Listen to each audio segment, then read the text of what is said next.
That feels weird because I haven't done that in a while. Oh boy. What up, y'all? It's your boy, the one and only A Switch, aka you come at me incorrect, you about to get this damn twisted tea in your damn noggin, aka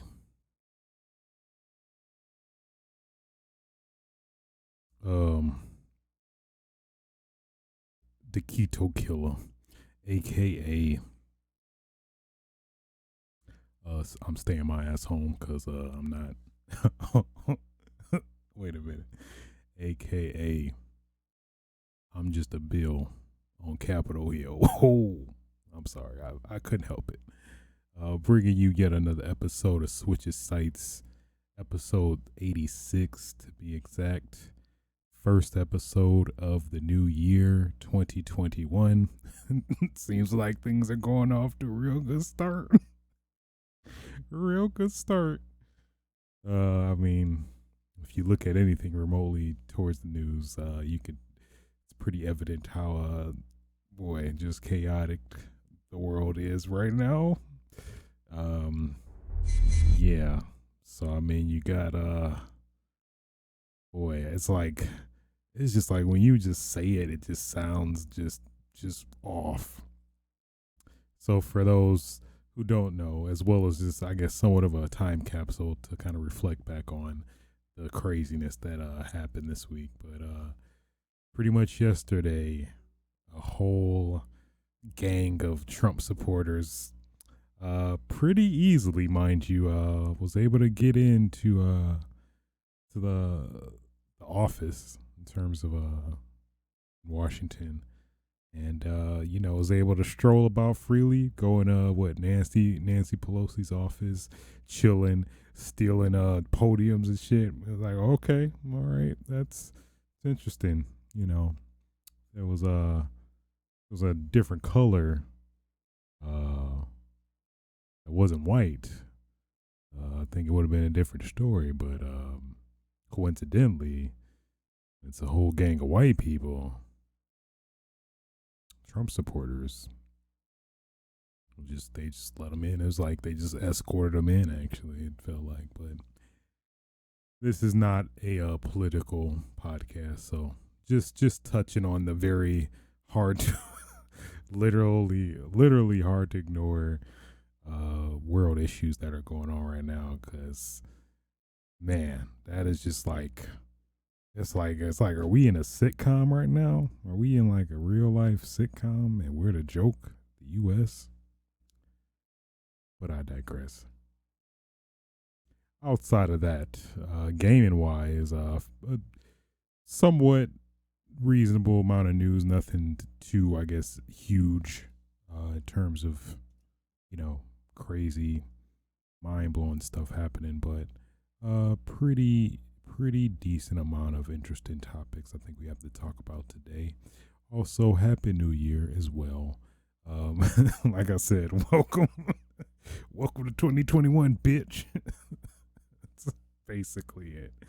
I made a joke on Twitter. 2020 EX mode. I forgot about, yeah, man, because I feel like I've talked about some of this stuff from the past episodes, but since I've been gone on break for the past few weeks, I forgot. It's a lot of shit that happened that try to catch up on this show, but yeah, a lot of 2020 2020 memes. 2020 December 31st 2020, it was like what we got an extra second now. uh it's not even, wow. Yeah. 2020 Super Turbo EX Alpha Omega Butt Fuck 5, or I don't know. So yeah, that's we're off to a great start. Just have to say that.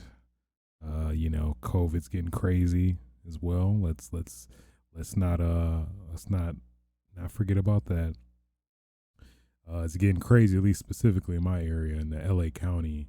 That man, literally, there's no room in hospitals, and on top of that, like if supposedly, according to sources, if you are in critical condition, an ambulance comes and it's basically they perceive as like a very small chance of you surviving the ride to the hospital. They're then instructed to like, oh well, I guess, oh man, I guess he's gonna have to die, man. That is just something about that is just like crazy to me. I think it's just something about like a human right to like, I don't know, the right to fight to live or whatever. Man, that is just I'm still taken back by that. It's like, I was ranting a little bit about it on Twitter that like if you if hypothetically speaking, knock on wood, I were to get a heart attack or seizure and ambulance came and they like say, man, he's crazy, I don't think he's gonna make it, and then just, I don't know, it's like, do they just leave you there, or do they how what do they do about that? They also was talking about like preserving oxygen and stuff. It's hard to, it's like you feel like this is real, but at the same time it's like hard to really fathom how real it is, like not actually being at the hospital, seeing all the that craziness that presumably is going on there as well. So it's like, it's crazy all around, man. It really is. It's like, I mean, Twitter is great though. I ain't gonna lie. Black Twitter specifically. Uh, man, we could be going through the worst shit ever, and we had this way to just make the most fun about shit, which is at least for me personally. I know not everybody cut from the same cloth per se, but at least for me, I think it somewhat helps with the reality of the craziness that's going on right now on top of a pandemic and racial outcries and just racism in general.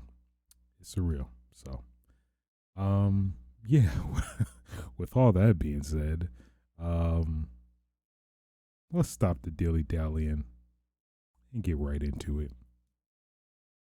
So, first topic of discussion, um, Cyberpunk 2077. So, of course, all this stuff happened after during these 2 weeks I was off, and man, so I want to say we alluded to it the episode before, or last episode basically, about the whole controversy of how the performance of Cyberpunk on PS4 was terrible and stuff like that. But after that happened, then in terms of the refunds, where it was like this complete just horrible communication, where they said, "Oh yeah, just refund it like PlayStation and Xbox, they'll refund you," but then PlayStation and Microsoft didn't know anything about this. We were like, what?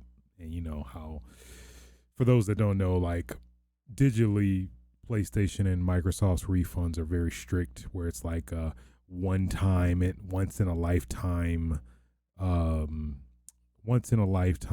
exception to make a refund if you never had to make one before, something like that, basically. But now, PlayStation just went gutter, and then they basically said that they're basically doing all refunds for like it.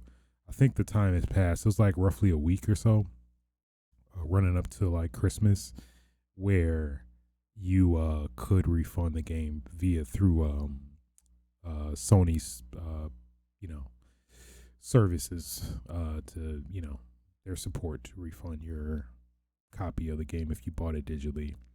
For any other, some other retailers were also extending some of their refund policies. Well, on top of that, if you open the game, which obviously you had to have to witness the horrible performance on the base PS4 versions, that you would they would accept refunds even if you opened the game, which I believe the general policy, specifically for retailers, in terms of physical copies, is if you open the game, you can only exchange it, but you can't return it. For most retailers, I know there's some exceptions, but generally, I think for the most part, the rule of thumb. But so it's all in that is just crazy in of itself. But man, so just a dumpster fire, really, man. Just the whole situation on top of the performance, then the horrible communication. Um, it's all bad, man. It got to the point where it's like it's not. It hasn't really done that to me in a while, but it's like the first time in a long time that like I don't know, just the I don't want to say negativity, but not negativity, but just how poorly everything was handled that I don't know, it started to kind of affect me playing the game to an extent. Just like, actually, and this is on PC, mind you, with like a 3090, and I was still having horrible, issues to the point that it was just annoying enough to like piss me off and like just stop playing. So, that is what happened. We'll talk about that towards the end in terms of my experience playing it. But it's crazy, man. It's crazy. Surreal. Well, one other factor that I think was really crazy on top of that was the fact that like major major news outlets were also commenting on this, like that would never talk about video games unless I guess really like Grand Theft Autos. If it's if it's something about mature games making kids violent or something, that's pretty much seems to be the only extent you've seen game news reach like the masses, like CNN and Fox News and stuff like that. So for that to reach this level, and albeit on top of that just be very negative. But I mean, that kind of goes back to the whole press thing, like there's no such thing as bad press per se, but it depends. I don't know.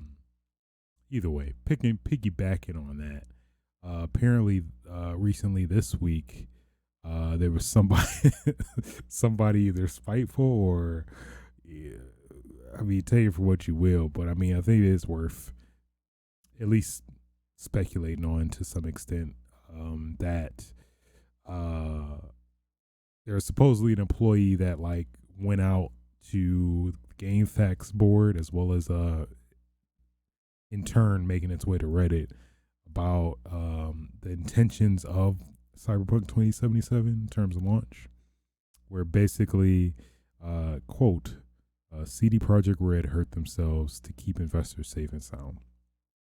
Now devs are hearing the plans of a No Man's Sky style comeback due to late June. The first two patches should come out mid-March, despite what's being said by top execs. There will be major departures from the studio in the coming months.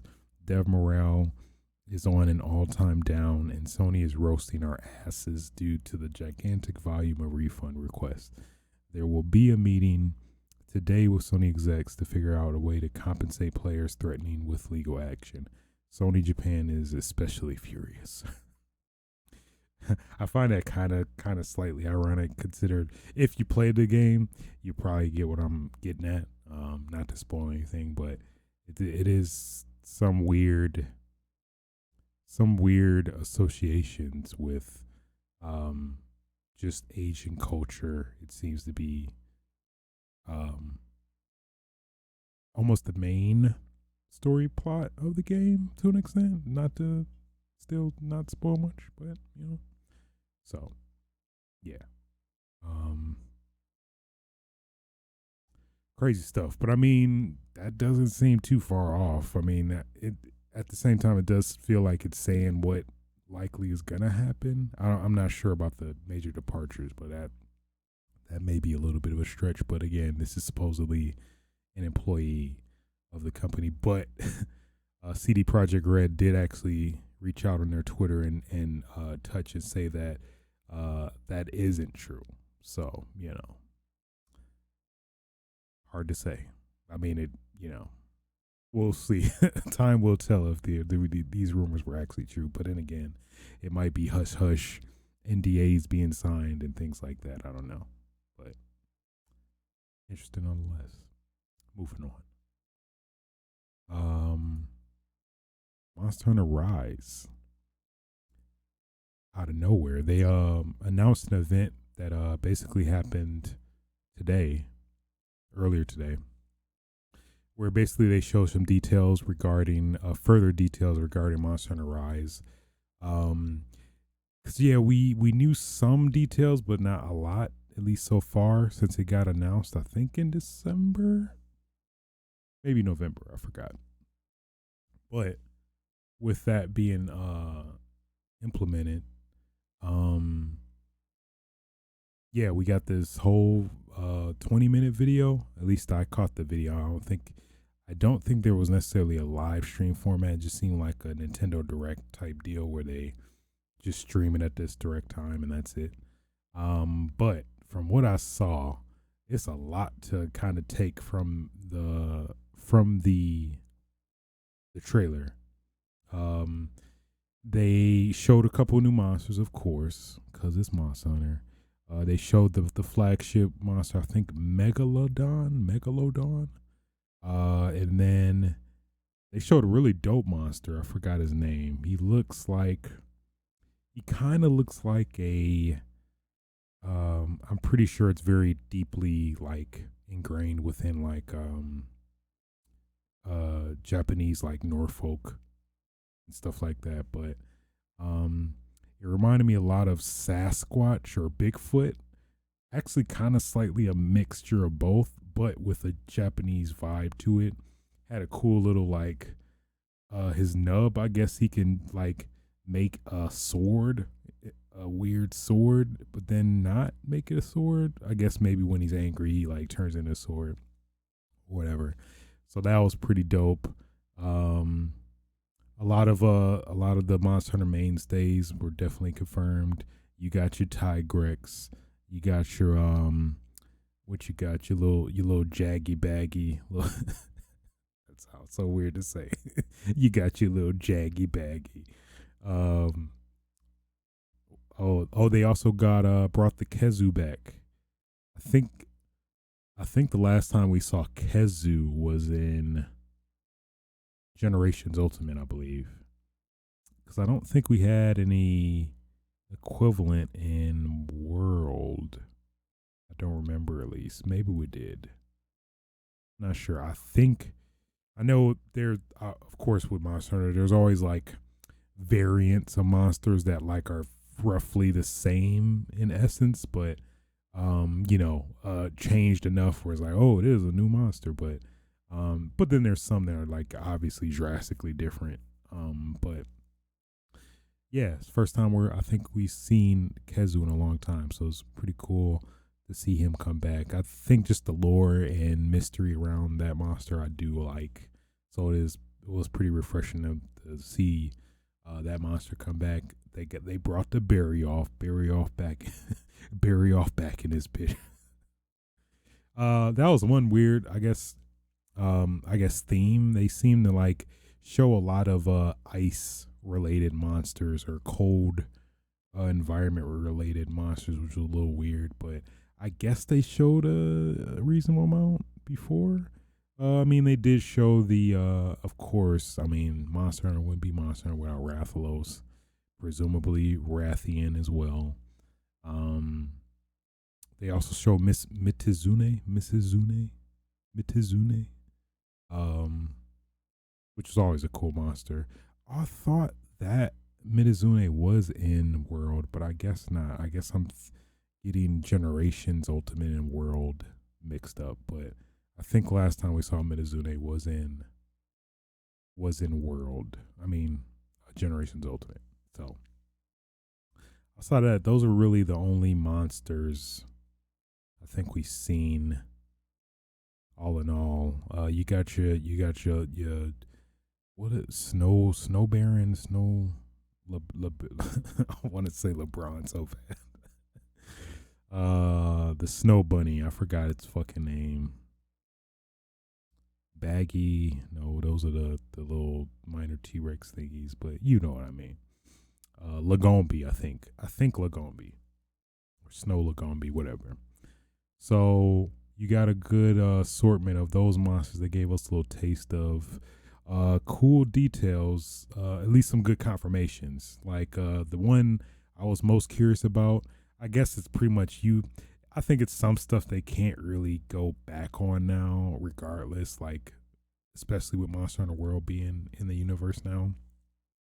But I was curious if this would still have what do they call it, where the monsters would fight if there was an occurrence where two monsters would enter an area where, you know, like in the previous Monster Hunter games, they would just be teamed up. They're like, hey, let me help you out, bro. All right, got your back, bro. They just whoop the shit out of you. Because I'm speaking from experience, playing Monster Hunter Generations Ultimate, where that shit is a pain. We're like, please fight each other. I can't take y'all both at once. So yeah. So I mean, they did show a really dope. What do they call it? It was some term. It was basically some term in Monster Hunter World where they would acknowledge that both of these monsters are fighting each other. And then, you know, one get their ass beat and they just they just whimper to the next area or whatever. So they did get a confirmation that, because basically the Megalodon was fighting the Rathalos. Megalodon just jumped on the Rathalos and they flying in the air, and then they do like a Valstrax like a bomb down to the ground, and you know Rathalos's, oh shit, oh my god, I got my ass beat. You know, he all embarrassed, probably crying because he got his ass beat. You know, so there was that. So that was pretty cool to get confirmation that is coming back, as well as a new feature now is that you've heard of mounting. How about controlling a monster now? So apparently you can basically jump on a monster.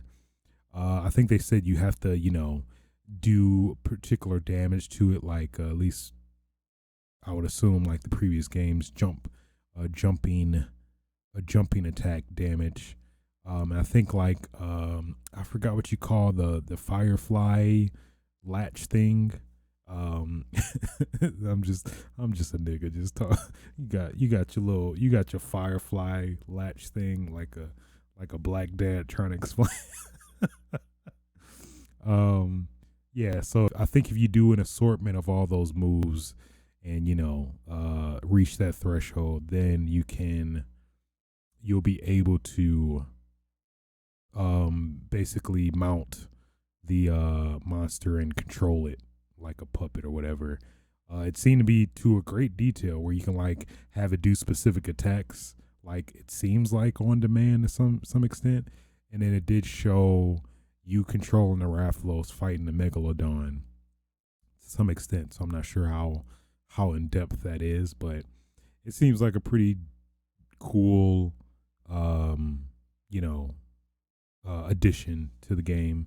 You can also, of course, make it hurt itself, which I'm pretty sure is probably going to be the primary like use of it if you're not, if there isn't like two monsters in the same area or whatever. So, yeah.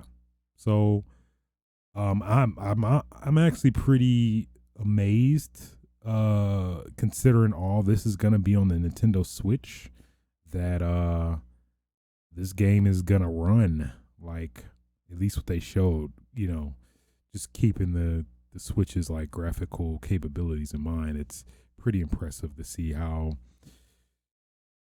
it seems like this game might deliver in terms of just being a fully fledged, realized Monster Hunter game with that is utilizing the RE engine, so which is a highly modified one. So still crazy to me. I don't know. I still think there's gonna be some Switch Pro you know, coming on the rise. Actually, that was too perfect. I didn't mean to, but you know what? I'm just gonna pretend I did. Um, so all in all, very excited. Of course, they talked about the demo, which is dropping. I think if you're in Japan right now, it's available, and tomorrow, I think for everybody else, maybe midnight, 9 p.m. if you're in that Pacific time. Who knows? I think some influencers got it early as well, so I'm looking forward to it. I'm about to put some time into it. You know, I'm about to put some time into. Um, so yeah, they also showed like a cool areas. Some of the probably the areas you're gonna keep coming back to throughout the whole game, which is pretty cool. And they also hinted at, I forgot what they called it. It's like not siege, but some underground mode, or it was something. It was some oh, they had a whole digital event. I guess only caught the general trailer. No, this is basically, yeah, it's basically what it was before. Actually, let's check, make sure yeah, Lagombi was that one monster. Tigrex. You got Megalodon. Yeah, they showed some of the villages. They like showed these two girls, non-expressive looking little girls. They got the ninjas. You That's one cool thing I definitely do like about it, like the heavily um Japanese inspired um feudal even um vibe of the game. A couple of the characters, and there was some other aspect. They talked about the demo. I'm very curious what that mode was. I'm just speculating. But it was something specifically where it had a assortment of monsters. Wirebug, okay, that's that's what it was. That damn firefly thing that you got to stick in the air. That is the most that is the most ignorant. That damn fly thing you stick in the air. I don't know how that really works. It's like no interest in like even trying to rampage. That's what it was. Okay. So I freeze frame on the picture they mention it. So they say rampage, it's something they're gonna hint at more in the future. I think it's pretty safe to say it's something end game related. At least in the still, it shows 5 monsters at once. I'm curious if maybe the only thing I could think of with this mode is that maybe it's probably like an expansion of the siege mode in Monster Hunter World, where it's like 16 players, but it's like asynchronous but multiplayer at the same time, where you're all collectively working for a goal. But I think it might be more focused and dense, maybe, where it's like actually you're all, at least what I think would be cool, at least that I don't think they have done before, is that let's say you have 8 to 16 players playing in a single session and not being split up in like asynchronously, like updating your progress. So I think that would be pretty cool if they could pull that off. I don't know. It would be a real test of Nintendo Switch Online if that was the case, but that would be my guess that this mode is. It's probably some greater increased hunt where there are more players at once. Surpassing the standard that was four players, maybe 8 to 16. I'm guessing. And then probably like when the PC or rumor PC version comes out, then expand upon that maybe, or something like that. That is my I have a strong hunch that's going to be the case. Um, yeah, to redefine it completely, make this whole new supposed mode, that would be my guess. I think that'd be pretty cool. As well as we don't know really the extent necessarily of the online mode in terms of like how is the lobby structure going to be? Is it going to be more like Generations Ultimate or World in that respect, where World you had a lot more people to a room compared to Generations Ultimate, where you're only limited to 4. So only time will tell. But that demo gonna be played. I know that much. I know that much. I'm about to rise up to that demo. I'm curious. There's gotta be somebody in marketing, Capcom marketing, like doing some cross promotion. Somebody on Street Fighter 5 jumped over to Monster Hunter. And like, you know what? Next title it's gotta be Rise. It's gotta be. Just do it, sir. But just do it. Don't backtalk me. I don't. Hey, it probably gets real in Capcom. I don't know. I don't know. I'm just saying. So yeah, Monster Hunter Rise, man. Yeah, it's gonna be great. We already know. It seems like from what I've been hearing some people talk about. I think I was looking at Imran Khan. He was talking about it. Um, that basically it's a blend of old school Monster Hunter as well as World, which I think is pretty great. Being a fan of both and being somewhat indifferent and kind of indecisive about which one I do kind of enjoy more, because it's like certain aspects I do enjoy of each. Um, but yeah, even making a whole new type of like, I don't know, hybrid now of Rise, like a new, maybe presumably possibly a whole new like avenue compared to World now. It's kind of crazy as well. So it's all good, man. It's a good time. Well, not a good time, but for games, at least it's a good time. Keeping in line with Monster Hunter somewhat with the platform that it's on, them Switch Pro rumors still brummelin. That's a word. You when the liquid bubble up and you brewing something, that's a brummelin. If they had a spelling bee for words you made up, A plus, baby. A plus for effort, because I wouldn't win. So, Uh but some supposed rumor slash details.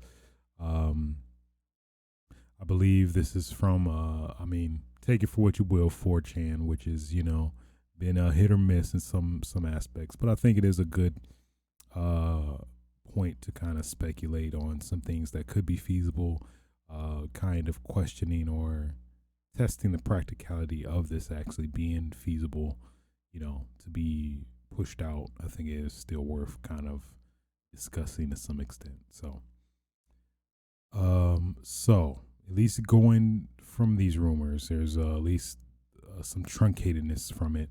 That Nintendo's actually working on a new model with upgraded display stuff and has been for 1.52 years. So that's maybe roughly a year after the first Switch has been out in a while. Personally believe it's 4K, given the signs I'm seeing in the firmware. That's not confirmed yet and could be wrong.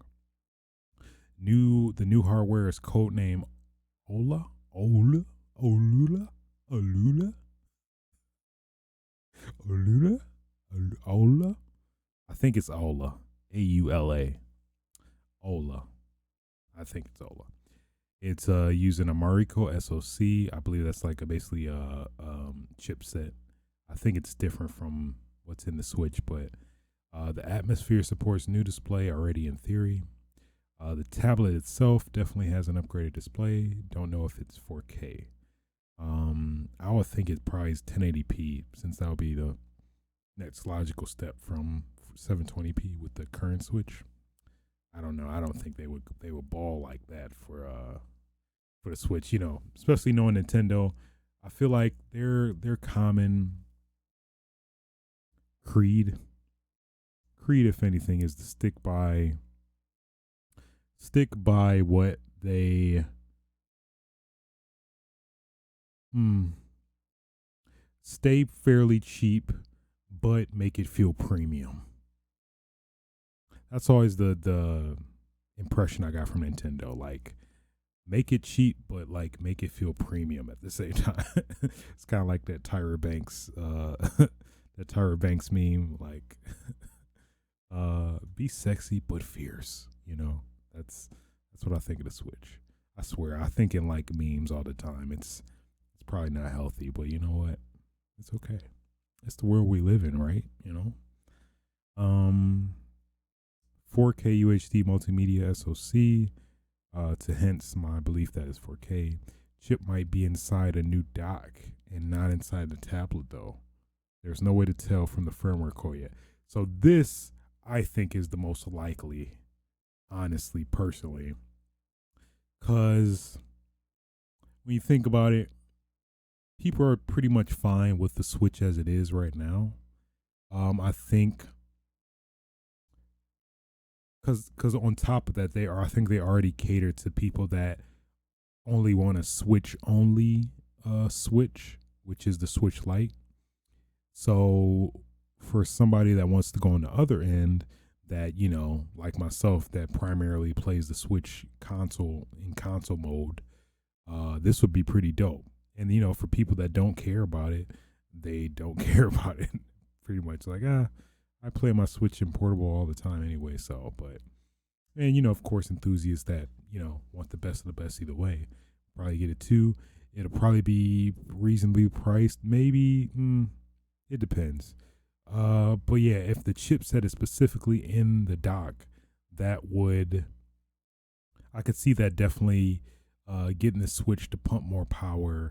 However, you know, Wizard Voodoo they do that seems to be the most, on top of not alienating the current install base of the current Switch.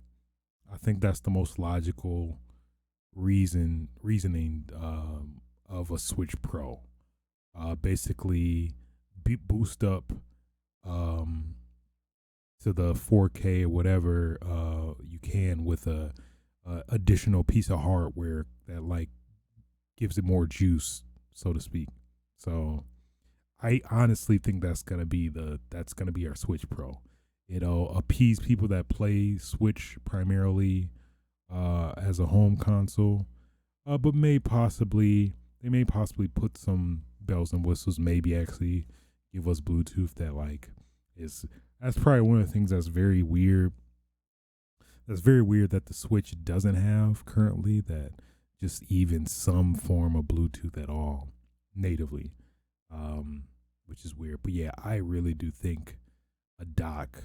I think the Switch Pro is going to be just a new dock that you buy that will boost up, you know, games that are 1080p to 4K now and things like that, and you know, just the interconnectivity of the dock and the Switch. I think that might be the secret sauce, if you will, to kind of, you know, give consumers a lot more flexibility. You know, like if you're not forced to get a Switch Pro if you don't want one or don't utilize the capabilities of it, like people who primarily play it in portable mode versus docked. So that's personally what I would like to see actually as well on top of that. But I mean if they, I'm not gonna, I'd be remiss to not mention that they're probably gonna make maybe some minor tweaks to make it enticing to get you to get a whole new Switch now. Maybe not enough to like bump you over the edge, but enough to maybe, you know, if your original Switch broke and you're looking for another one, you're like, yeah, all right, you know. Yeah. Well, I think it's coming soon though. I think they're gonna announce it soon.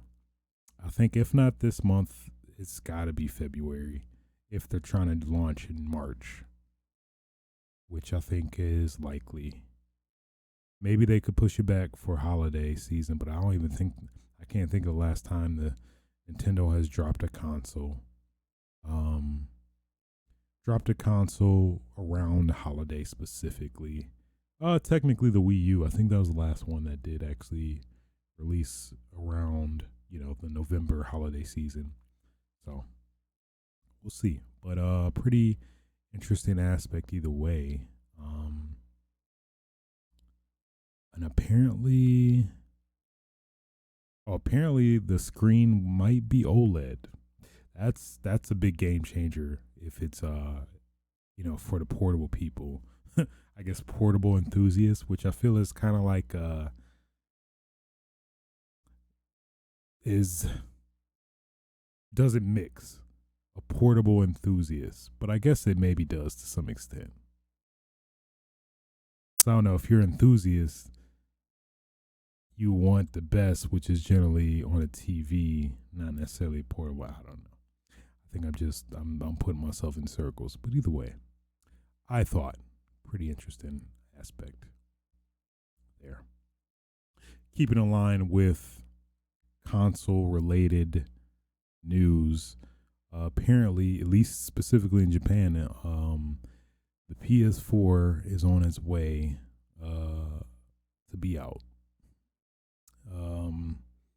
PS4s, they're all getting grouped up and about to be put to sleep. They're going to a better place that you may not see them again.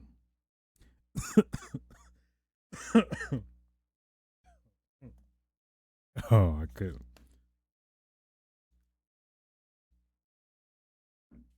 I'm sorry. Somebody was like, like God was telling me, like, shut your ass up, choke. What you talking about?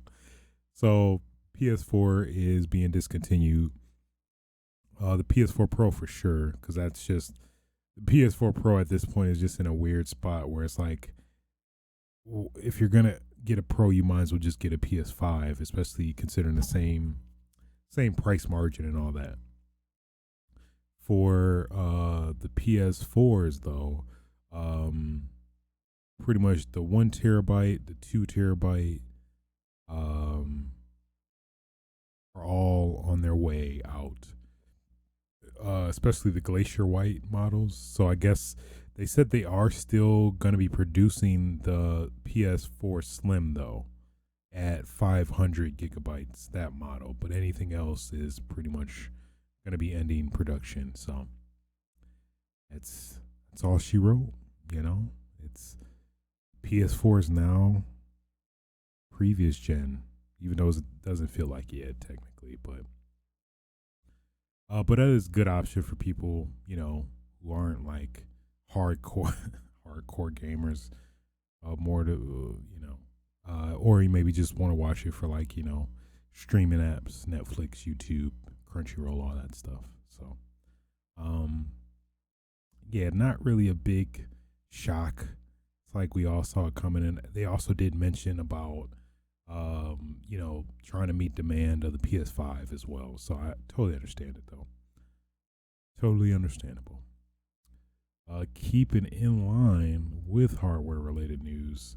So about that Xbox Elite Series 2 lawsuit, I think I talked about like a while ago. Apparently they're taking this to arbitration, which is somebody who's not fully lawfully savvy. I believe that basically is layman's terms of basically having a mediator, or I guess in this case it being a grand scale, so probably I'm assuming like outsource into some company that specializes in arbitration, where basically it's the whole similar to Nintendo Joy-Con drift. The Xbox Elite controllers had stick drift. At least for me, I had a lot of other issues where it was like the controller disconnected, A button being inconsistent, where like will work like 60% of the time, stuff like that. So fortunately, I got mine replaced. I'm not sure if I told you guys, but I did. And for the most part, it's good, but I am still running into disconnect issues.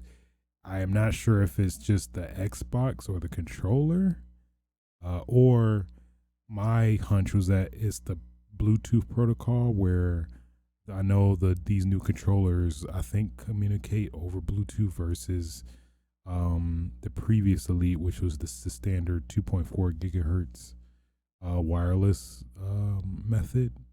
So I'm not sure what the culprit, who is at fault, but considering both controllers did go the way of that, as well as um, using the controller on the previous console, the Xbox One X, still doing the same thing. Part of me is thinking it's the controller to some extent. I don't know if maybe it could be patched via a software update, but it's just very weird and sporadic. But either way, I at least got a replacement, so it's like I'll take what I can get at this point. So, but yeah.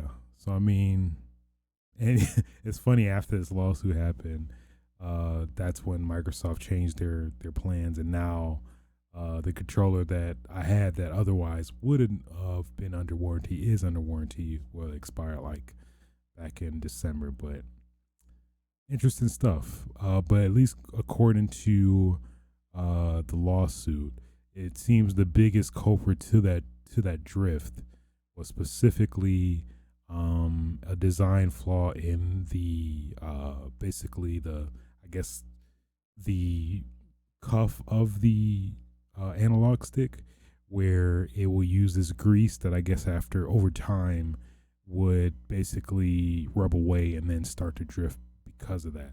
So apparently it's a known flaw that, Microsoft supposedly just knew and just implemented, which would explain why they did the crappy ass, like, 3 month 3 month warranty for like a product that's premium as this as an Elite Series 2 controller. So who knows? I know, I think Microsoft was shooting out warranties to kind of inquire, not warranties, but surveys to inquire about the next controller, like if the PS5's controller interests you, like does how you like the adaptive triggers and stuff, like has that made you select the PS5 over the Series 2 and stuff like that. So yeah, I think we'll leave it at that. Take that for what you will. Moving on. It's just just random news you never thought you'd see today. Man, you know that one emote you always use on Twitch when you're excited about something or shocked? Perhaps you would say it's referred to as Pogchamp.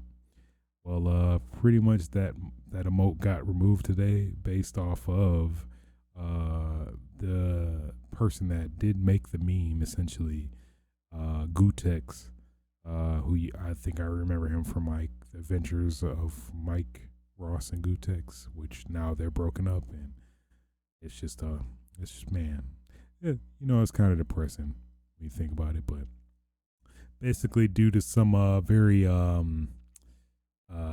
man, how do you even define it? Some very suggestive comments in regards to current events now. Basically, not to mention the previous stuff, like, not thinking that the COVID is real and stuff like that beforehand. So now it looks like Twitch immediately stepped in and removed the Pogchamp emote now. So sorry, people that want to express their feelings on Twitch in that way. You cannot any longer now. But who knows? I could see them probably, replacing it. A lot of people are shooting ideas. One idea I thought was pretty cool is that you can have it where it's random, where it's like a set amount of, official people or unofficial, I don't know, where you could basically kind of add some variation to it, where it's like not the same for every person that does it, which I thought was pretty cool, interesting concept, to kind of not make us all conform to the same thing. Or maybe you could just make it where you could specify the person you want to use that, I think that even that would be pretty fun too. So all in all, just very interesting, random, thing going on at Twitch in general. Just I just found it interesting either way. So, then the last topic for the day, that one game, Nier Automata, pretty awesome game. Man, it really does make you think about like on a very, what is it called?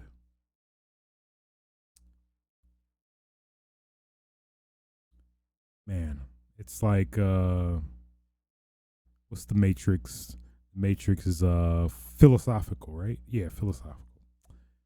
Pretty sure. I hope that. I'm pretty sure philosophical. Makes you think very makes you think a lot on a philosophical level about life and, you know, what is life and, humanity and all that stuff. So I do recommend it if you've never played it. But they did find like 3 years after what he said, 3 years, Yoko Taro, the director, I'm pretty sure of the Nier. It was a guy, Lance McDonald. He basically found it after I considering the nature of this cheat. You literally had to like data mine the game to see the code that maybe even hint at what to do. Cause ain't no way, bruh. Ain't no way you could just do this on a whim and like, oh yeah, I just did it and it just happened. No, you got to deliberately find that. So basically, 3 years and 10 months since the game came out, they found it. That basically is a glitch that, well, it's a cheat, not a glitch, because it's actually programmed in the game intentionally, where you basically get to skip to the end of the game. So I know Awesome Games Done Quick is going on right now. Speedrunner's about to have a field day. Come next year, Speedrunner's about to beat this game in like 5 minutes. But yeah, it's pretty cool. For some reason, I always love to see stuff like this, where it's like, like 25 years later, there was a cheat found in Super Mario Brothers 3 that lets you, you know, kick Bowser in the ass cheeks, literally. Or something. I don't know. So, big ups to Lance McDonald. Thank you, Yoko Taro, for confirming this cheat that will inevitably make this game, you know, just get beaten relentlessly. You know, um, I mean, it's not too far fetched considering like you can literally cheat to get all the achievements in the game, which is something about that feels weird and guilty. I guess conscious, debatable. Where he's like, I didn't work for it though. It's like I got it, but I didn't work for it though.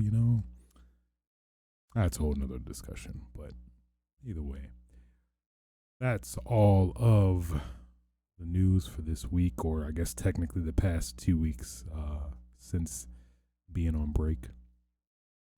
But now let's get into what I've been playing, because boy, oh boy, oh boy, I've been playing a lot. I've been going hardcore. It's been getting to the point where like I literally am forgetting. I've been forgetting what I've been playing. People ask me like what I've been up to playing. I'm like, oh man, what I recently played. Yeah. I mean, it's fun when I'm playing it, but it's like I just don't remember. It's like the head is too big for all this, you know. I was gonna say knowledge, but I'm like, I'm smart. All right, let's chill down. So first topic, Cyberpunk 2077. I did actually beat it this past week.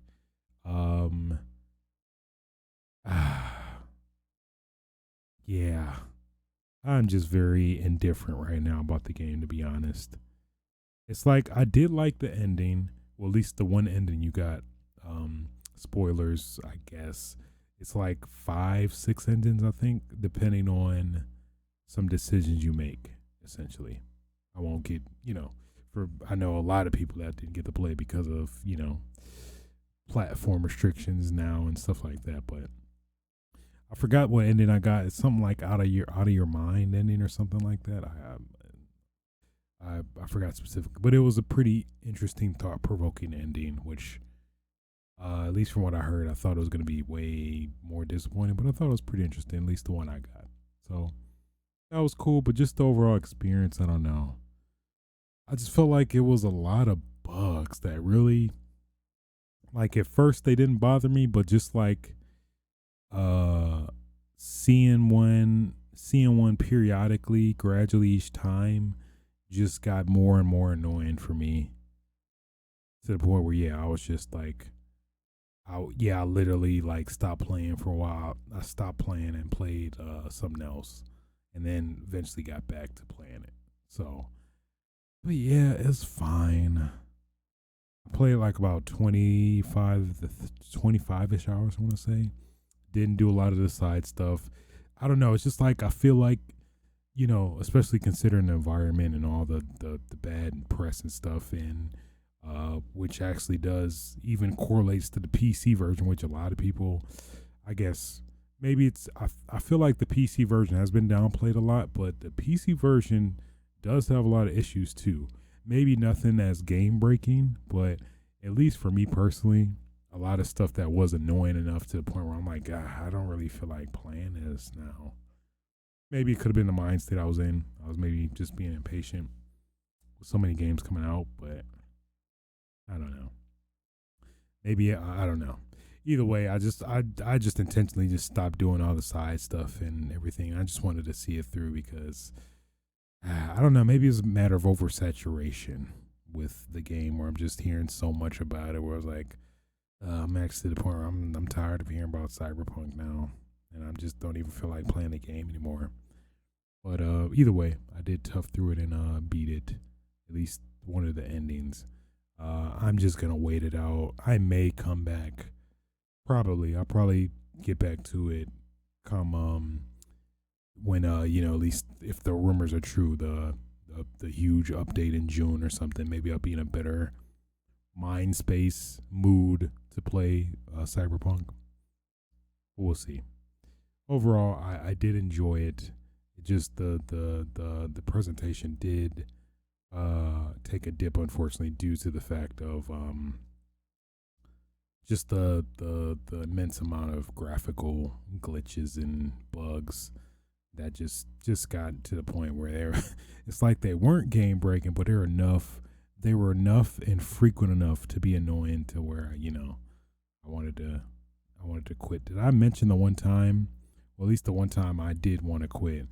I got to a point in the game where you're supposed to scan, basically like a Batman feature where you scan the environment. I was scanning the environment, and then basically the game locked. Well, not locked. I was stuck in the investigation mode. It wouldn't let me get out of it. And it was like at that point, I'm like, you know what? I don't really feel like dealing with this. Like my patience was at its breaking point. I just didn't feel like troubleshooting it and whatever. So I was just done with it. So, and that's when I, was done and just took a break from it all overall, and then came back with it. At least what I was playing until then was Hades, the game everybody's ranting and raving about. I had a pretty good time with it. I'm pretty sure it's run its course for me now, unless maybe some substantial additional content comes in. Maybe I don't know. I feel like that might be pretty much a given at this point, given the very positive reception of the game. But yeah, it's good, but how do I say it? I totally understand why everybody is in love with the game. Totally understand it. And not to spoil a lot, but the game definitely wants you. Well, depends on you dying a lot frequently. But I think my issue with the game is by I don't know. I think I just didn't like the amount of times I had to die, and that's a whole nother thing too. So basically, the game wants you to die. How do I say this? The game without how do I say this without spoiling? The game wants you to die a lot at a lot of points. At least what it feels like to me. The game wants you to die at a lot of specific points to, unlock certain story elements. But like if you have so many times where you die, by just a cheap ass shot or whatever. But at the same time, to be fair, most of the time the game is pretty fair in terms of, what's expected of you and like, and things like that. Not, being cheap for the most part. But there's been some cheap shit I did die by I didn't like. So yeah, I don't know. I think I died like maybe over 50 times overall in terms of, I would get to pretty much presumably the end of the game and then would die by the final boss. It was some bullshit I talked about on Twitter, but I think it's totally fine to say. But basically, I was fighting this boss, and I was like, okay, I finally beat him, yes. And then guess what fucking happens? This bitch fucking reloads, refills his health bar all the way.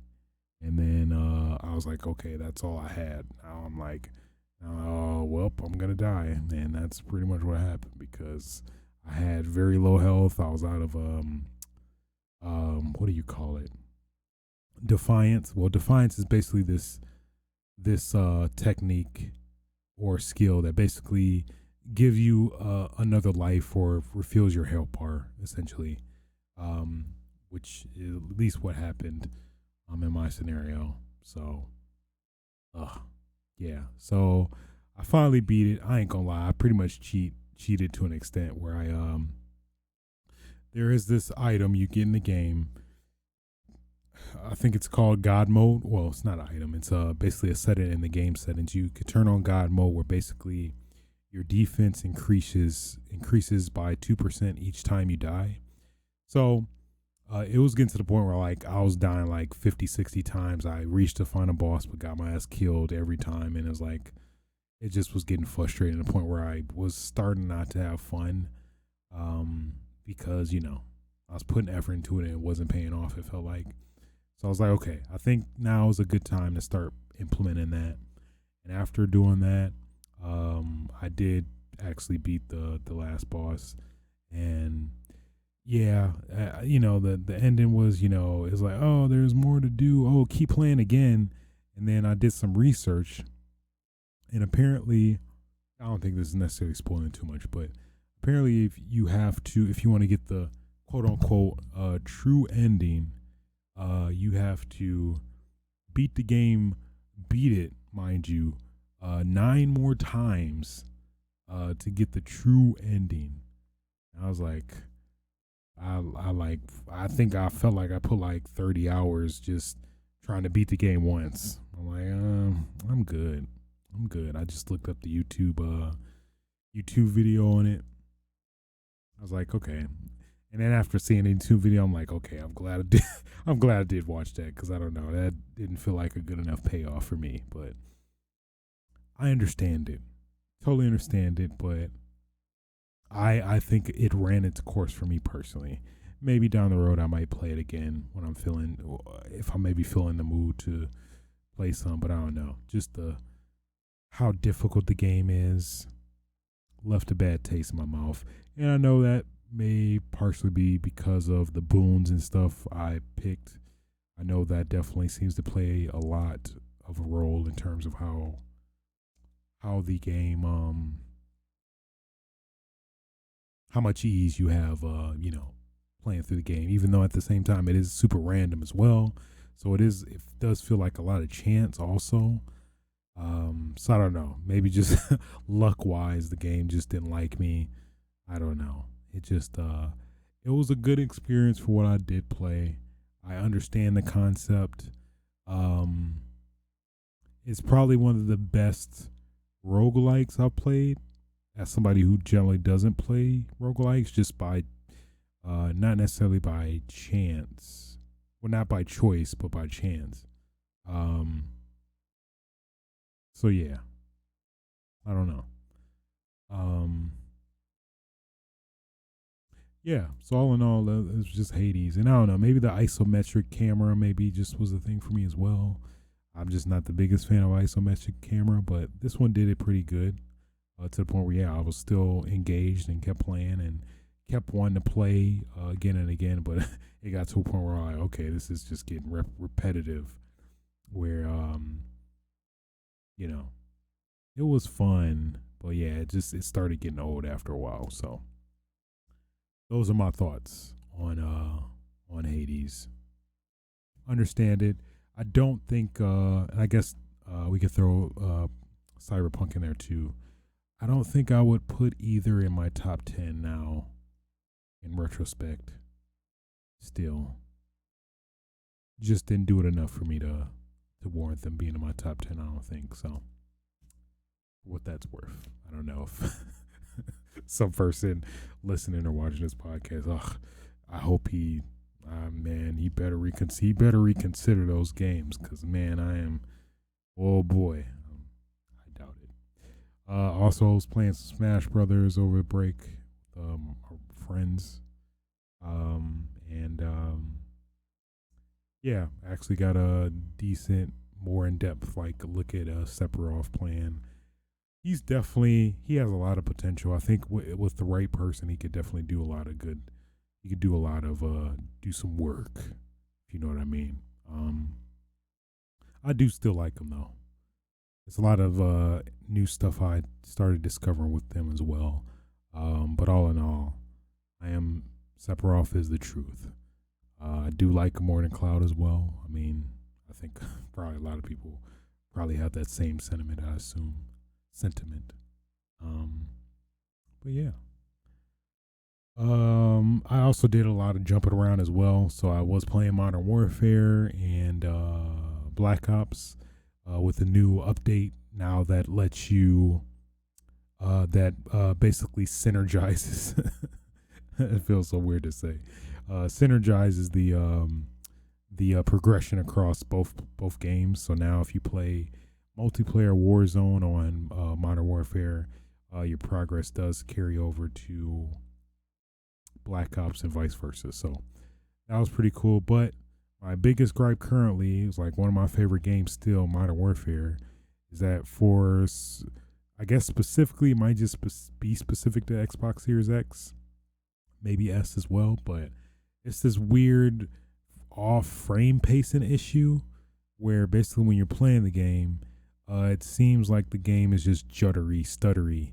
Or I guess I forgot the official term. I think it's stutter, but basically it's just like the frame rate is really off, and it seems like it's the game itself because I was able to play a lot of other 120 FPS 4K games like Black Ops Cold War, which runs fine. Halo Master Chief runs fine. Gears 5 runs fine. So I think it's pretty evident the issues with the game itself, where Infinity War needs to shoot out a patch that'll fix it. It seems like if I could guess, it's just running at a very irregular frame rate that is causing it, maybe. But then again, with VRR and well, I guess mainly VRR, that should fix that, which I do have on my TV. So I don't know. It's kind of disappointing because I really did want to play Modern Warfare, but it's like gotten to the point where that's getting really annoying enough where it's like I don't even feel like playing Modern Warfare now, So yeah, yeah. Outside of that, also messed around with GTA Online. I tried to get into the new DLC, the San Perico heist, but did not yet. I'm actually behind on the other heist I didn't play yet, which I did at least play one. So that was pretty fun. Also, have to give shout outs. I think I tweeted about it as well, but shouts out to Moody Man. I guess he's like one of the new DJs. I think it like randomly does a DJ, but it's cool. Like each time I go, it's always the Moody Man playing. So at least from in retrospect now, I did some research on him. He's like basically he's an artist slash I guess DJ from Detroit. At least my well I guess closest hometown. I don't want to say I'm from Detroit, but I'm closest to home Detroit as a landmark. But yeah, he's I listened to some more of his music after playing the game, and like that dude is the truth. I'm not trying to promote, but I'm just saying Moody Man, he's pretty dope. I've been liking some of his music. Somebody from used to be in the Michigan. I thoroughly enjoy his music, and I give props to the dude for like potentially putting people on to ghetto tech. For those that don't know, ghetto tech is like house music. It could be a lot of things really, but house and techno based in Detroit, which I guess for the most part, house pretty much originated from Detroit. I think I think it's a debate where it's between Chicago or Detroit. Midwest either way. So yeah. So yeah, if you into that house, if you into that techno, if you into that Moody Man, Spotify. I was listening to some of his tracks on Spotify, YouTube. Do legit. I see why. That's one thing I gotta give credit to Rockstar about. The musical artists. I feel like they have some freaking eye, for like artists that are gonna be like big one day. Cause like one other artist I recall, like I'd not known about, before GTA was Tori Moore, and loved the hell out of his music. He had a lot of dope songs. Um, and yeah, like he's like a pretty decently big artist too. So crazy, man. Thank you, GTA Online. I never should have abandoned you. Well, you're like what 7, 8 year old game now. So I hope you understand. Also messed around with Animal Crossing New Horizons in Christmas. I guess the siren just threw me off. There's a siren going outside. Am I dead right now? I don't. Yeah, so that was pretty cool. I've not really. It's been a minute since I've been on Animal Crossing in general, so I just was out of curiosity, seeing hey, what's my village looking like around December, and got all the snow, getting them snowflakes, and man, all my weeds have grown back up. I'm just too annoyed to even try to discover or put work into it because I know I'm not gonna play it in a long stretch as well. Um, Kind of wanted to mess with the New Year stuff, but I totally forgot about it. I was curious to see because I believe seeing some other people online that you can actually like count down to do actual countdown on New Year's, which I thought would be pretty cool. Always next year, or I guess if I really wanted it that bad, time skip to that time. But yeah, I'm content with what I saw and played. So man, that's one thing about Animal Crossing. It is very soothing, man. Something weird about it that makes it just feel so soothing and comforting, homely, cozy. That I've never really felt in a game before. Never played a game and felt like cozy, just relaxed, just interesting. So who knows? I might want to feel that again, because I'm never cozy. I'm always. I'm not trying to make it sexual. I'm just always hard, but I'm sorry. I'm sorry about that.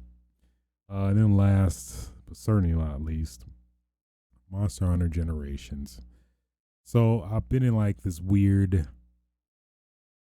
was having this weird like moment for a while with games where like I guess it's gamer's block maybe, where it's like, I think everybody has it at some point where they just don't feel like playing games anymore. Like, how dare you? But it happens to all of us, I think. I was feeling that where I just wasn't in the mood to necessarily play anything.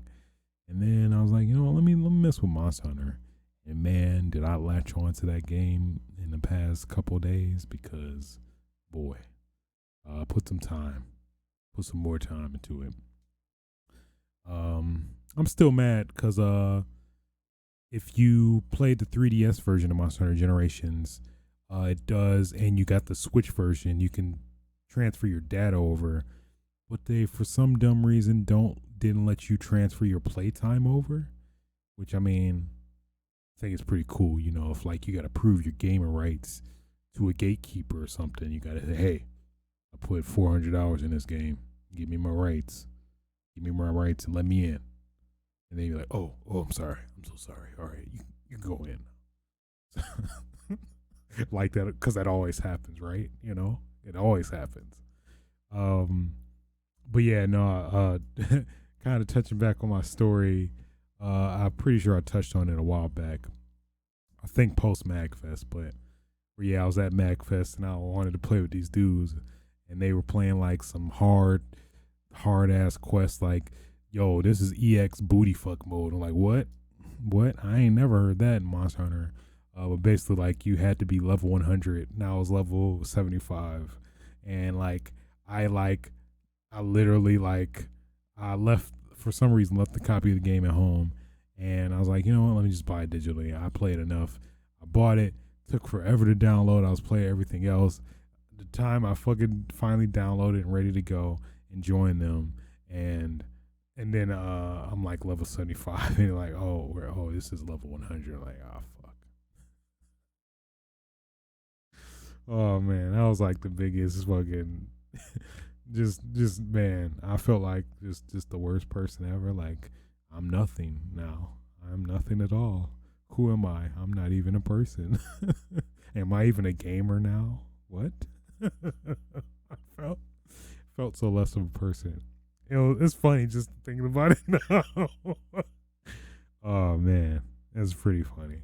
It's like, I do consider myself a pretty big gamer, but like to feel less of a gamer in front of other gamers, that's just, it's something that has never necessarily happened before, but at the same time it was funny just because that's never happened before. Like, knowing what that feels like.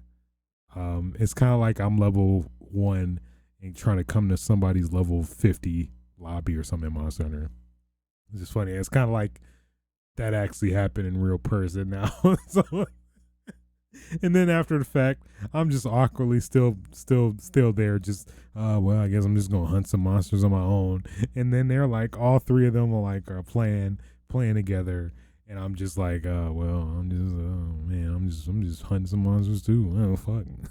Cause I'm like, I downloaded the game for this. Hell, I'm gonna be fucking playing some damn Monster Hunter. And then one dude, like, look, he almost died right there. Like, okay, all right, y'all died too. Y'all died trying to play EX, and y'all got your asses beat. So you could see I'm maybe a little bit, I may have a little gripe about that. That maybe I need to prove something to myself and to them, even though they don't even totally forgot about me. But you know what? It still sticks with me, and I have something to prove. All right, I have something to prove, and I will prove it, whatever it takes. Whatever it takes. Sorry, I didn't mean to get deep there, but either way, I can say now that today I am hunter rank 112, I think. So I am definitely, if the moment ever, presents itself again where I, need to do a EX booty fuck quest, I can do it now. Thank you. Because I needed to prove that to myself as a gamer. And I did. So now, I'm trying to hunt all the deviant monsters, which I did not do. I think you can partially do it in Generations, but now in Generations Ultimate they expanded upon that. Because I was always wondering when I would join people's lobbies, like, why do they got a crown next to their name?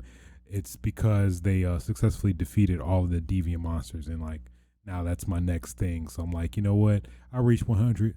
That ain't enough. That ain't gonna cut it. I gotta get the crown.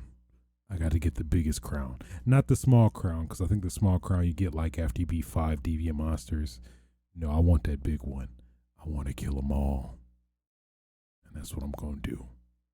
That's what I'm gonna do. Outside of that, though, I am thoroughly enjoying Monster Hunter Generations Ultimate. I know that's probably super weird for people that like, what are you? There's Monster Hunter World, like right there. But I don't know, man. After playing for a good while, it's a lot of stuff I miss from Monster Hunter that you don't necessarily get in World. I don't know if it's just the more hardcore feel of it or what, but I don't know. It's something about just some like subconscious thing about Monster Hunter Generations Ultimate that I feel like I slightly like a little bit more than World currently, at least. I mean, even considering like the lack of like quality of life stuff compared to Monster Hunter World, it's something I'm still like coming back to with Generations Ultimate. I feel that I don't know. Maybe it's just the masochist in me that wants that, but I mean at the same time, Generations Ultimate has a lot of content in it compared to World. It just doesn't compare. You have like the width of like 4, 6, 7 games in one for most part, with also the hunter art system that adds a lot more flexibility and deviation of other stuff you can do as well. So I don't know. So I definitely, now my next goal is to hunt all the deviants, get that big crown, and and then next MagFest, if there ever is gonna be one now, considering all the craziness and controversy around MagFest now, even if we're out of COVID, but I could say, hey, y'all wanna play? Y'all wanna play? Oh, EX booty fuck, yes, I'm ready. That probably never happened, but just to prove it to myself, I needed to do it as a gamer. This weird bragging rights thing for myself, just to know I can. It's like when people say you can't do something, now you're more inclined to do it. It was kind of somewhat like that, but not like blatantly like that. But it's like, I gotta step my game up now. I'm not good enough. I gotta be good enough. So I'm sorry for that rant, but I just had to let that be known. All right, had to let my intentions and my intentions and goals in check, and be honest with myself, but at the same time prove them wrong. Yeah. Oh man, that is still funny to me thinking about it now. It's just so funny. It's harmless as hell, but funny at the same time. Oh man. Oh well, moving on. In the media I've been watching, of course, The Mandalorian. Saw the season finale. It was good. To the point where I don't know, man. I don't want to necessarily spoil. I think it's so big. It's been to the point where it's probably spoiled by now. So I just a little warning, no spoilers for the season finale of Mandalorian. So they get to the ship. If you've been following the previous episode, get to the ship. A lot of fighting and all that yippity doo dah. Mando and Moff Gideon have that big fight to get Baby Yoda, then the robot army comes in, and then it's like basically the point where, oh no, we're gonna be killed by the robot army. Those robots they're gonna kill us all. Now they can't, like because Mando like evacuated them out in the chamber. He's like, oh, they're gone now. He had to fight one, but then he got rid of the other ones. But then they all hey motherfucker, we got these boosters, and they fucking flew back. And then it was that moment they thought, oh man, we're about to get killed. Then this mysterious ship comes, looks a lot like looked a lot like an X-wing, and landed. And then you see this mysterious figure, hooded with this green lightsaber, taking everybody out. I'm like, oh, who's that? And then comes and meets with everybody, and lo and behold, who is that? Luke motherfucking Skywalker. Of kind of a weird version, albeit the weird CG Luke Skywalker, but hey, Luke Skywalker nonetheless.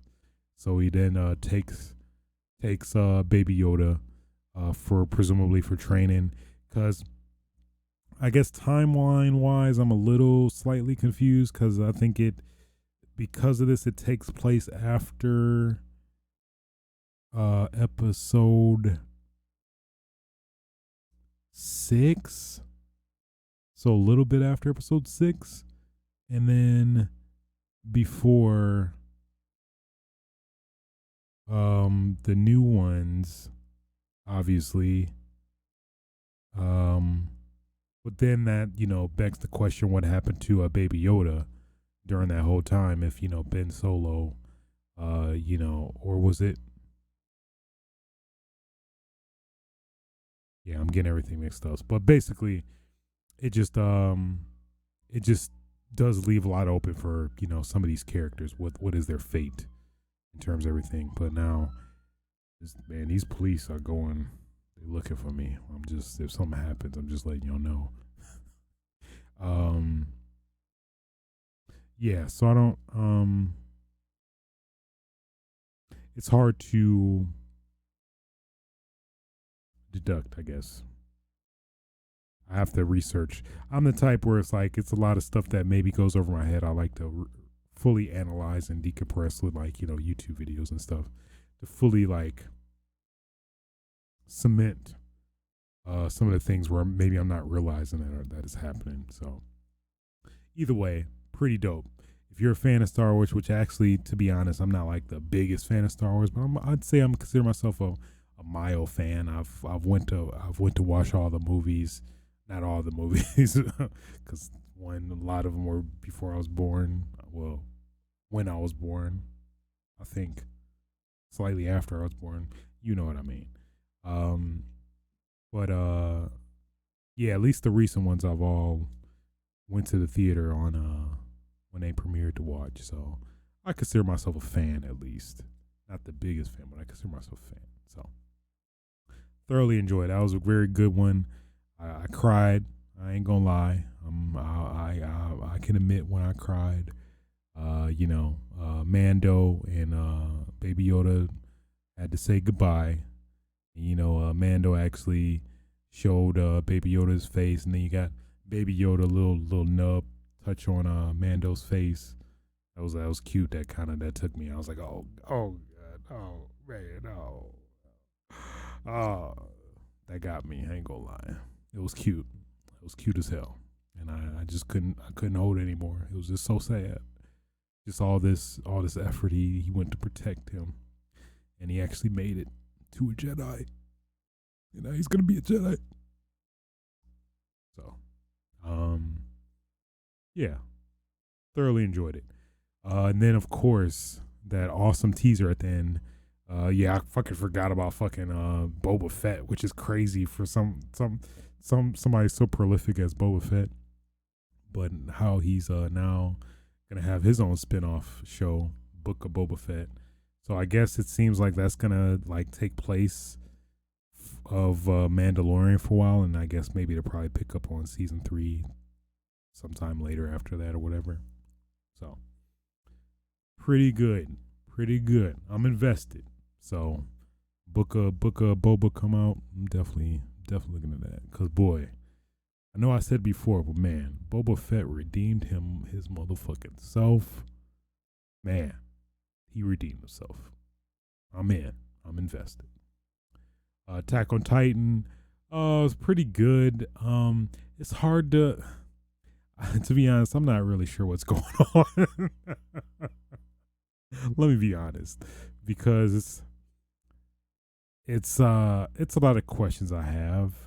I get that they revealed that the Titans are actually another like faction or army. And I get the trials and tribulations, but I guess I forgot a fair amount of the previous season before this one. You know, the big reveal at the end of the latest episode is that Aaron Yeager, I guess he's went undercover after everything or so. I don't know. And now this next episode is that they what I don't know what they took. They're not even releasing it now. Something happened. I guess they had a delay. So it's horrible. I hate it. I hate it all now. I love Attack on Titan, go lie, but I just wish I knew what was going on more. Or maybe not as much action or Titans biting on people. Maybe maybe to be frank, maybe that might be it. I'm just not seeing there's not too many Titans biting people, eating them up, biting them in half, biting the arm off. Just a fingertail. Fingertail. Just a fingertip. Just the tip. Just the tip of something like. Just tease us, play with us, something. I don't know. I just wanted a little bit more action here. Maybe it'll probably be a big payoff towards the end. I know they're probably going to milk this last season too, so who knows. Then, over the Christmas specifically, watch Home Alone. But I mean, Home Alone is great. I talked a little bit about it on Twitter, but I mean, you already know. I don't need to go into that. Wonder Woman 1984, watch that. Man, it was bad. Just thinking about it even more now, it was bad. It was like I'll at least say like the first act half was fine. Then like the second half, it went a little too off the deep end for me. It was a lot of impractical stuff happening without spoiling it. It just was it was not good. The cinematography was bad. It just was a lot of unnecessary scenes or a lot of stuff that could have been cut down and truncated, I think, to still hit home the same points. Yeah. It was just a lot of weird writing choices and plot decisions and devices that just didn't necessarily make sense or weren't necessarily like even remotely practical. But I know it's like, you know, DC universe, whatever, but even Marvel universe still has some, you know, practicality to some extent. But this one, it just felt like just off the wall. I can't wait to see Cinema Sins just ripping at his damn video, because it was weird. I think, you know, a movie is pretty bad when you're looking at it from a Cinema Sins perspective, or maybe that could be. No, not every movie I initially see I look from a Cinema Sins perspective. It's if it's just to the point where I'm detached, where it's like, you know, it's I can't wait for that episode because he's about to he's about to rip into his movie. So I mean, if you're a huge fan of Wonder Woman, I'd say maybe. And I mean, considering that it is on HBO Max, I'd say it's worth it, since, you know, if you are burned by the movie, you know, you at least have a lot of other content to make the money worth it before canceling your subscription or something like that. But yeah, man, if I saw this at a theater, I would be a little bit more agitated than I was, to be honest. So, yeah. Then after that, I watched Disney Soul on Disney Plus. Man, it was a pretty good movie. It stars Jamie Foxx, where basically he's a jazz player who teaches kids music, but at the same time he's trying to be a legitimate soul player, piano specifically, to, you know, get his big break and do what he always dreamt of doing. And, you know, throughout the course of the movie, he basically, I don't want to spoil too much, but basically, essentially, he um learns that that's pretty much not what all life is about necessarily.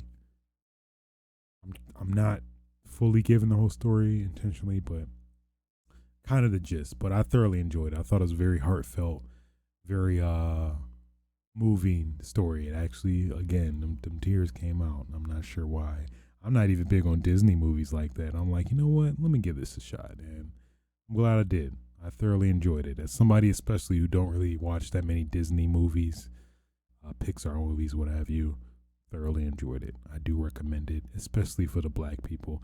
And let's, I have to touch on the fact that, man, props to the black people that were working on this movie, because I know y'all there. Because man, it was stuff that you caught that only a black person would be able to add that attention to detail to.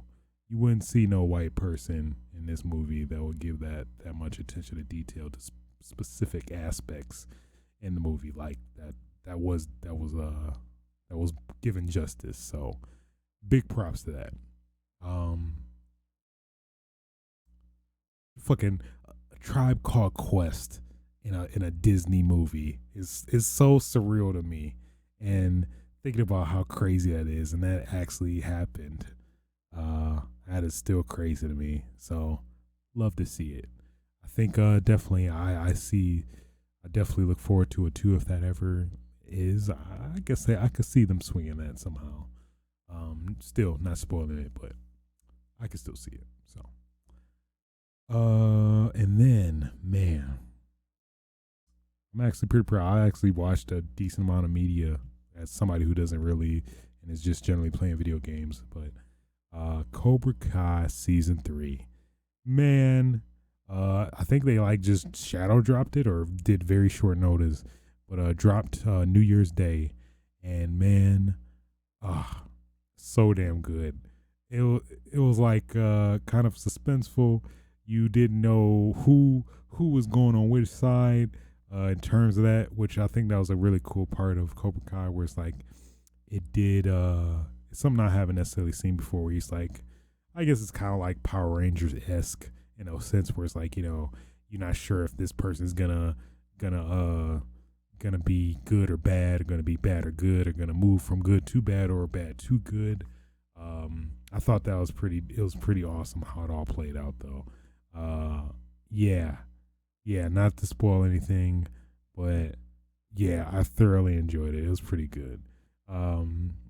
Yeah, just and this is as somebody who's not at least vividly remember Karate Kid. I know I've watched it maybe 5 to 10 minute spurts here and there, but I don't think I've ever fully, or at least remember watching the whole movie. I think if anything, weirdly enough, I watched freaking that I maybe remember slightly the most is Karate Kid 3, which is I think the one with what's that white girl name? Damn it. I knew her name. If you know, I gotta look it up. I think it's Karate Kid 3.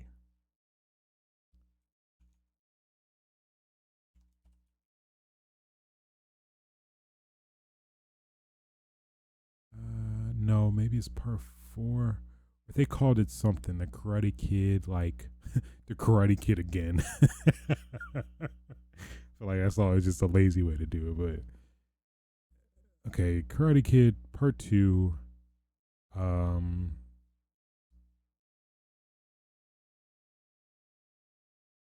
Was it the last Karate Kid?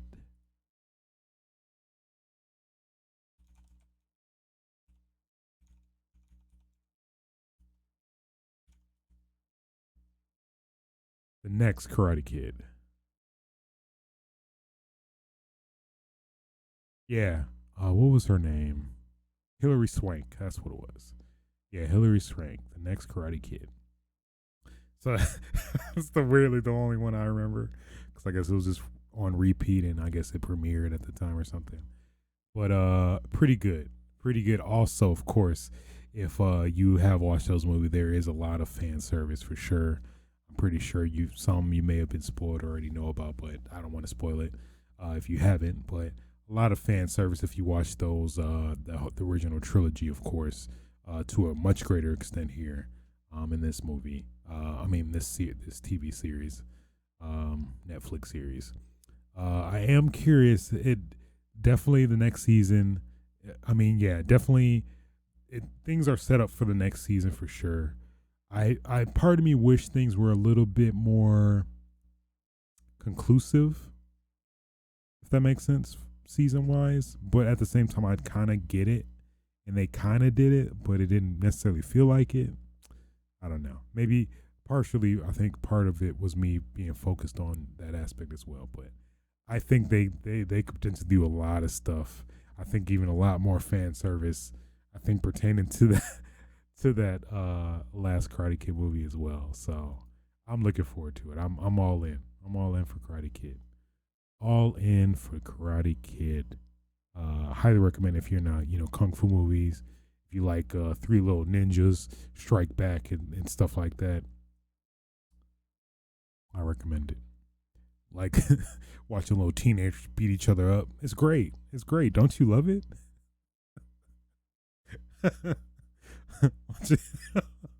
Oh, you put it that way, that sounds super weird. Oh, little kids beating each other up. Don't you love it? Don't you like it when they beat each other up? Oh boy, let's get off that. I think that will conclude Switch's Sights episode 86. First episode of the new year, back in effect, baby.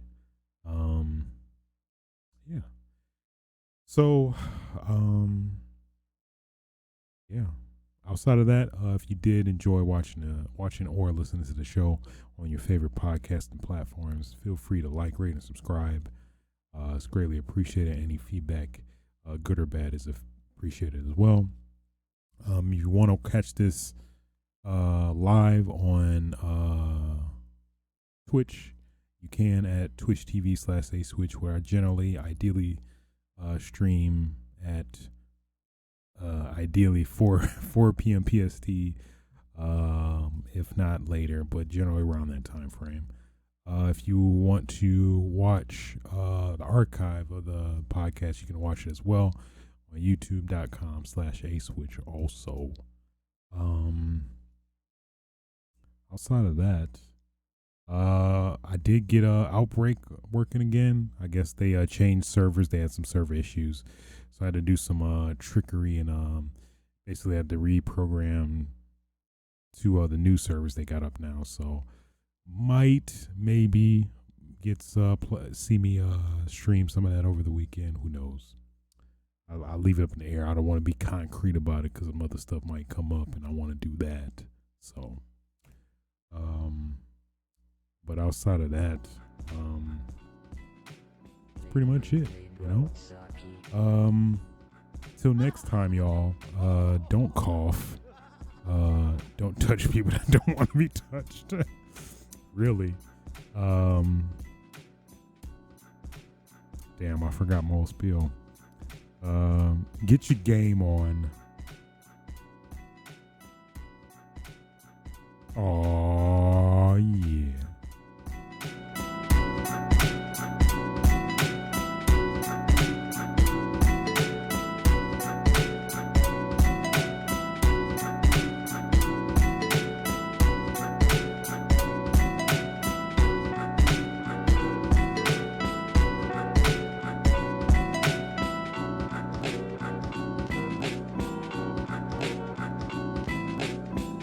Nobody's safe.